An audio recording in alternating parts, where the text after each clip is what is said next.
Hi, I'm Julie from Green Acres Nursery Supply, and today we're going to go through a quick crash course on what to do with your roses throughout the year. And we're going to start with January and work our way down. So let's get to it. So in January, you're going to find your rose bush outside, and however tall it is, you're going to cut that guy down to a quarter of the height that it's at currently. Sounds terrifying, but they can really take a hard pruning. And the smaller that they go, you don't want to go too low to where you cut your canes off completely, but you're gonna get bigger roses if you do that. It's gonna store more energy. Now, it's really important to know the what canes are. When I say canes, I'm talking about these big trunks right here that are coming off of the main stem. So you want to have them to where that they're open, kind of like a diamond setting where you put a diamond in the middle of it. You don't want them crossing like this or being all goofy. The more open and round they are, the better. And you want to keep like a good 5 or 6 if you can, or 3 or 4 if you don't have that many to work with, but just nice and open, kind of like how this guy is. You can see right down the center of him, and he's open. But you don't just cut wherever you want when you make these guys. You want to look for the eyes on them or the nodes. So it's these little tiny bumps that you're gonna see, and they kind of spiral down it. You're gonna cut at one that is facing outward at a 45-degree angle. And when you do that, your new branches are gonna grow outward instead of inside and crossing and causing issues later on. So in February, what you want to do is use a slow releasing fertilizer for your roses. A really good way to do this is to use the alfalfa meal. You use about 2 cups of this, and then follow it with about 2 tablespoons of your sulfomag.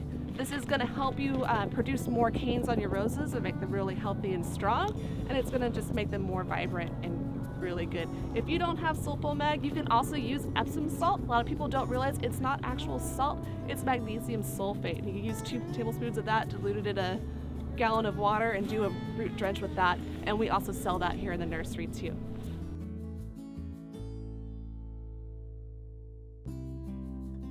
So now we're in March through May.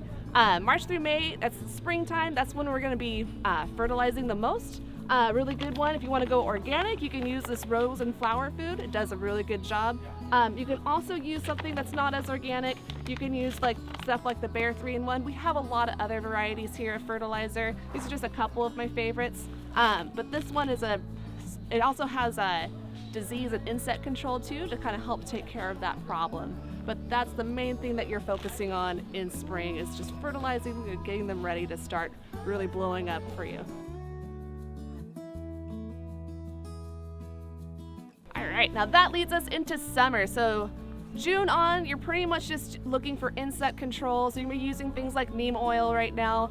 Neem oil, it's kind of like the duct tape of plant world. I love this stuff. Everyone should own a container of it. If you have something weird crawling on it, or you got something weird growing on it, spray it with some neem oil. It'll usually fix it. You only want to use this in the cooler part of the afternoon though. You don't do it during the hottest time of the day.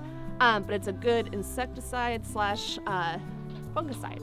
So try using this if you have any diseases. There's other options too that you can use that we have in the nursery that we can help show you. And when you have a dead rose on your rose bush in the summertime, you're not going to do any extreme cutting like you did in January, but you also don't want to cut just below the head. You want to go down to where there's 5 leaves. So if you have like a dead rose, you'll see 1 stem coming out of it, and it'll have 3 leaves on it. Just keep going lower until you see one with 5.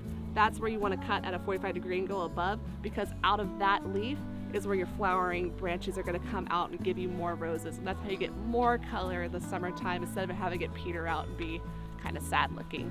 And you just keep going like that until we get back to January and just do it all over again and replay the video. If you have any questions, please come to any of our 7 stores. We have stores in Auburn, Folsom, Elk Grove, Sacramento, Rockland, Roseville, and pretty soon Citrus Heights. And we have a super knowledgeable staff. No question's a dumb question. Please like and subscribe below if you want to see more videos like this. And have a great day and happy planting!